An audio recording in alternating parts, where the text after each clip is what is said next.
Inshuti za Digital Encyclopedic Tech Limited, twagarutse mu cyigisho cyacu cy'uyu munsi aho turi kwiga ku misoro yo mu Rwanda. Uyu munsi rero tugiye kwiga umusoro wa mbere, umusoro witwa umusoro ku mutungo utimukanwa. Ese umutungo utimukanwa bishatse kuvuga iki? Iyo wumvishe ijambo umutungo utimukanwa, so immovable ni ikintu kitashobora kugenda, utashobora kumuvinga ngo ugivane hano kijyana ahandi. Ubwo rero mu magambo makeya, iyo tuvuze umusoro ku mutungo utimukanwa tuba tuvuze umusoro ku butaka ariko ahagenewe nyine kugira gute guturwa.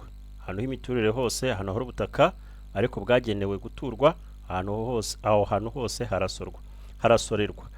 Hagira umusoro rero hasorerwa, kandi uwo musoro ukagenwa hakurikijwe uturere, hakurikijwe niba haragenewe guturwaho n'umujyi cyangwa se inganda cyangwa se kubakwamo amazu runaka, hagenda hagira agaciro gatandukanye n'akahandi. So ababishinzwe bakagira uburyo bagena kwishyura kuri metero kare. Ugafata metero kare rero za UPI yawe ugakuba n'amafaranga aba yaragenwe y'ako karere utuyemo, warangiza ugasora uwo musoro. Tugiye kureba rero umusoro ku mutungo utimukanwa. Mbibutsa yuko uyu munsi hari n'abantu bagisora uwo musoro kandi bakawusora ku mutungo utimukanwa utagenewe gusora, exempted. Ni ukuvuga hari abantu basonewe, hari imitungo itimukanwa yasonewe ariko uyu munsi ba nyirayo bakaba bakirimo gusora. Hari itegeko ryasohotse muri 2023 turaza kuribona, ribuza abantu cyangwa se risonera abantu gusora umusoro ku mutungo utimukanwa ku mutungo runaka. Turi burebe uwuhe mutungo uyu munsi abantu bashobora kuba bakirimo gutangaho umusoro kandi uwo mutungo warasonewe. Nk'ibisanzwe rero muri kumwe na Horke, reka twinjire mu cyigisho turebe icyo batubwira ku mutungo utimukanwa. Murakoze. Imisoro yo mu Rwanda rero niyo turimo kwiga nk'uko tugezwaho na Digital Encyclopedic Tech Limited. Ahangaha tugiye gutangirira ku misoro yeguriwe inzego z'ibanze. Inzego z'ibanze murazizi, ni uturere, umurenge, akagari. Inzego z'ibanze nizo mutuyemo, nizo mukoreramo. Hari imisoro rero idatangwa idatangwa muri Rwanda Revenue hejuru, ahubwo ikaba iyo misoro yareguriwe inzego z'ibanze kugira ngo inzego z'ibanze nazo zibashe kwikenura zikoresheje iyo misoro. Iyo misoro rero ni iyi. Umusoro wa mbere ni umusoro ku mutungo utimukanwa. Uyu musoro ntabwo udekarirwa muri e-tax, ugira ahandi udekarirwa kuko ni umusoro umutungo utimukanwa kandi weguriwe inzego z'ibanze. Idekararasiyo rero ntabwo wayibona muri e-tax. Hari undi musoro bita umusoro w'ipatanti. Uyu nawe ni umusoro weguriwe inzego z'ibanze. Umusoro wa gatatu ni umusoro bita ku nyungu z'ubukode. Umusoro ku nyungu z'ubukode, abantu bafite amazu akodeshwa barasora. Uyu musoro nawo ni umusoro weguriwe inzego z'ibanze. Umusoro wa kane ni umusoro ku mutungo utimukanwa ugurishijwe. Uvuga ngo umutungo utimukanwa niba wari ufite cyari kibanza, yari inzu, iyo nzu ukaba uyigurishije, hari umusoro ugomba kwita utanga mbere yuko mukora mitasiyo. Umusoro wa gatanu ni icyo bita amahoro. Amahoro rero ni iki? Amahoro ni amafaranga atangwa kugira ngo uhabwe serivisi runaka yihariye. Hari abantu benshi bumva ngo imisoro n'amahoro ngo Rwanda Revenue Authority akaririmbo bajya bagira imisoro n'amahoro, ariko abantu amahoro bakaba batayazi. Rero amahoro ni amafaranga atangwa kugira ngo uhabwe serivisi runaka yihariye itangwa na leta cyangwa ikigo gifite ububasha nk'akarere, RRA, RDB, polisi, irembo n'abandi. Ayo yose ni amahoro. Uritanga iyo ubisabye kandi ugahita uhabwa serivisi.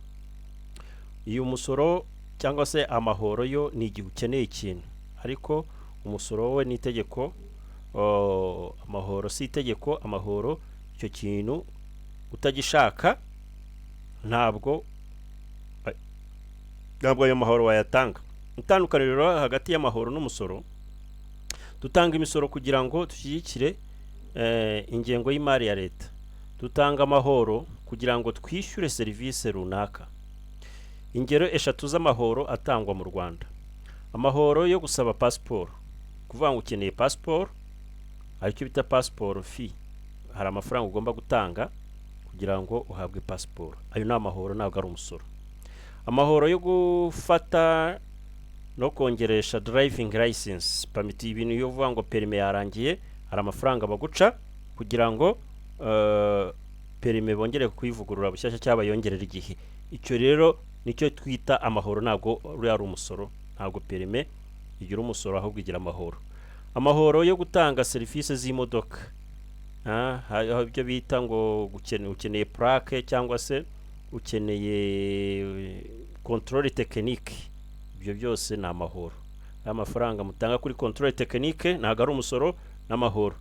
Imisoro yeguriye rero inzego z'ibanze, hari umusoro tugiye gutangiriraho ariwo umusoro ku mutungo utimukanwa.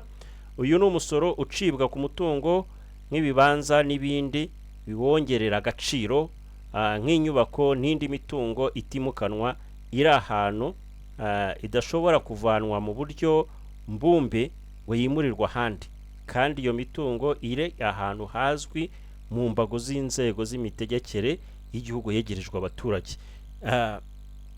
Aha rero murabyumva, nta hantu haba hari umutungo utimukanwa kandi uwo mutungo utimukanwa ukaba utabasha kuwuterura ngo uwujyane ahandi. Abasora barebwa n'umusoro ku mutungo utimukanwa, nyir'umutungo, nyir'uburagizwe cyangwa undi muntu ufatwa nka nyir'umutungo. Abantu barebwa no gutanga uwo musoro utimukanwa ushobora kuba ari nyir'ubwite cyangwa se ari umuntu waragijwe, ni ukuvuga ngo uguze ikibanza nkabamba mu Bufaransa narangiza nkakikuragiza wowe uri mu Rwanda, wowe bakiragije uba ufite inshingano yo kwishyura umusoro kuri icyo kibanza, cyangwa se undi muntu ufatwa nka nyir'umutungo. Umutungo utimukanwa uhuriweho, hari igihe ugenda ugasanga UPI ihuriyeho n'abantu batandatu, abana batandatu cyangwa se abantu batandatu. Icyo gihe rero bagena kandi bagaha uburenganzira umwe muri bo kugira ngo ahagararire bose nk'itsinda ry'abasora.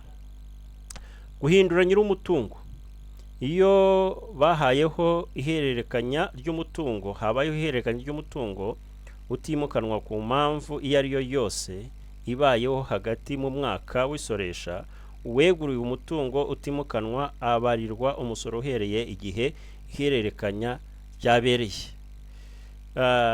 Igipimo rero cy'umusoro ku mutungo utimukanwa, hagati ya 0 n'amafaranga y'u Rwanda 80 kuri metero kare y'ubuso bw'ubutaka. Ni ukuvuga ngo bitewe n'uko babwiye muri introduction, babwira ko uyu mutungo utimukanwa usoreshwa bitewe naho uwo mutungo uri, ariko uko byagenda kose biri hagati ya 0 n'amafaranga 80 kuri metero kare y'ubuso. Imitungo itimukanwa rero isonewe umusoro ku mutungo utimukanwa. Ahangaha niho natangiye mbabwira ko hari abantu uyu munsi bashobora kuba bakirimo gusora uyu musoro, kandi umutungo wabo warasonewe. Mwitonde mujye mumenya itegeko, iyo itegeko ryasohotse riba ari kureba waba urizi waba utarizi, kandi mbibutsa yuko nubwo waba ryarasohotse ugisora, ntabwo Rwanda Revenue izigera yanga kwakira uwo musoro. Ntabwo izigera yanga kwakira uwo musoro, irawakira. So icyo usabwa rero no kuvanamo amadeni ari hepfo ya 2023 itegeko gihe ryasohokeye, warangiza kuyakuramo ukandikira one stop center yawe yo ku karere, warangiza ukandikira Rwanda Revenue ukabasaba yuko UPI yawe bayikura mu misoro, kuko umutungo utimukanwa wawe wasonewe. Ibande rero basonewe ni inyubako imwe nyirayo yageneye guturamo n'icumbi rye, hamwe n'inyubako ziyunganira mu kibanza cyagenewe guturwamo n'umuryango umwe.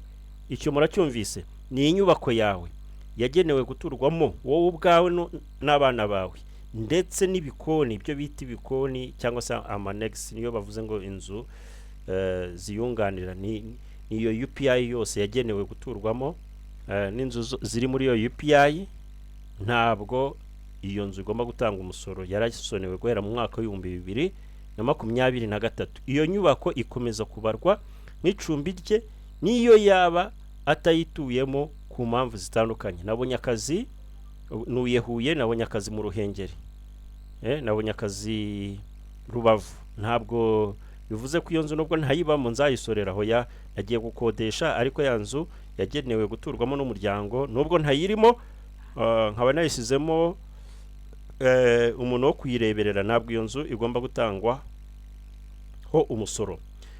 Abantu ba kabiri n'abafite umutungo itimukanwa yemejwe n'inama njyanama y'akarere cyangwa iy'umujyi wa Kigali nk'iy'abantu batishoboye.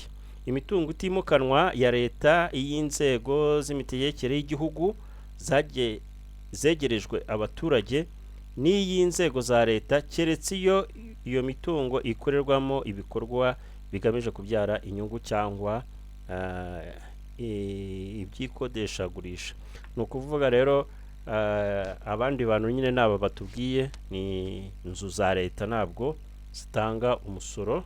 So kumenyekanisha rero umutungo utimukanwa, imenyekanisha rikorwa ku ikoranabuhanga muri systeme ya Rwanda Automated Local Governments Taxes. Uburyo rero bwo kwishyura umusoro ku mutungo utimukanwa, ushobora kwishyura kuri mobile money iyo wamaze kudekarara, cyangwa se kuri Airtel Money, cyangwa kuri mobile banking, cyangwa Mobicash, cyangwa internet banking. So aho hose ubasha kwishyurira umusoro ku mutungo utimukanwa mu gihe wamaze gukora declaration. Kumenyekanisha rero uhita ujya muri Google, uhita ushyiramo iyi link https, ariko nubwo utabishyiramo https yizanamo, ugahita wandikamo localgov.rra.gov.rw. Reka rero turebe uburyo wadekarara uyu musoro ku mutungo utimukanwa. Uraza ugakora copy, cyangwa se ukagenda ukabyandikamo, gutya bimeze,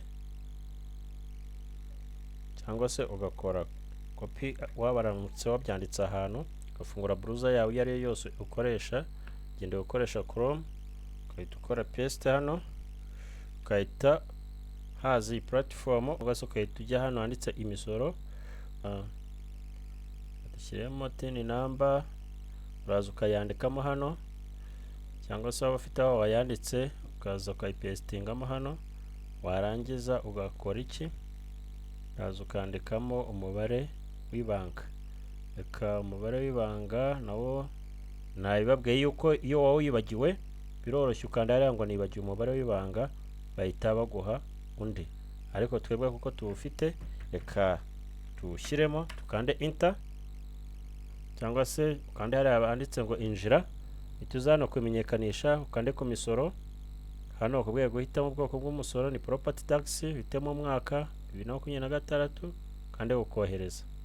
Ku kanya baraguha document y'uyu musoro, baguhe n'itariki ugomba kuwishyuriraho, byose biba biri hano. Tukanda kuri document hano, nta kindi uhita ubona iyi nuza twebwe twamaze kudekarara, no gutya twawudekaraye, ariko umwaka wa 2026 urabona ko urimo. Uraza rero ibi byose bita byiyandika hano. Icyo wowe ukora ni ukuza hano hasi ukandikamo icyo bita total market value land plus building. Iyo nyubako yawe ifite agaciro ni hano wuzuza, nta kindi. Uraza kuvuga ngo iyo nyubako wenda ifite agaciro ka $13,000,000, kazandikamo agaciro k'ikibanza n'iki n'inzu ka $13,000,000. Urabona iyo ziko ari $13,000,000. Uraza hano ukahita ukanda kuri calculate tax, nta kindi. Aho kanya bahita bakubwira ko umusoro ugomba gusora ari $5,000 bitewe n'agace icyo kibanza cyawe cyangwa iyo nyubako yawe iherereyemo. Nta kindi, uhita ukanda hano kuri ndemeza, ukahita ukanda hano ko amakuru watanze yose ari ukuri, ugakora kuri submit ako kanya, ukaba urangije gusora umusoro wawe ku mutungo utimukanwa. Ubona ko byoroshye rero. Uramutse ufite ikibazo cyangwa se ikindi wifuza ko twagufasha kuri umusoro ku mutungo utimukanwa, watwandikira kuri nomero 0788 tukagufasha. Ngayo nguko rero, ngaho niba utaradekarara umutungo utimukanwa ukaba utarawishyura, nahawe. Niba ubona utabyumva neza, wanyandikira muri comment icyo utumvisemo, cyangwa se ukahamamagara iriya nomero mwabonye nabahaye, iboneka kuri WhatsApp, wanyandikira, cyangwa se ukadusanga hano Kimironko tukaguhugura, ukajya ubasha rwose kwisorera utagombye umuntu wabigufashamo, nawe ubwawe wabyikorera. Amahugurwa rero tuyatanga hano cyangwa se tukayatanga online. Niba wifuza kwiga byimbitse iby'iyi misoro yo mu Rwanda, watugana. Mwari kumwe na Horike Nahejo.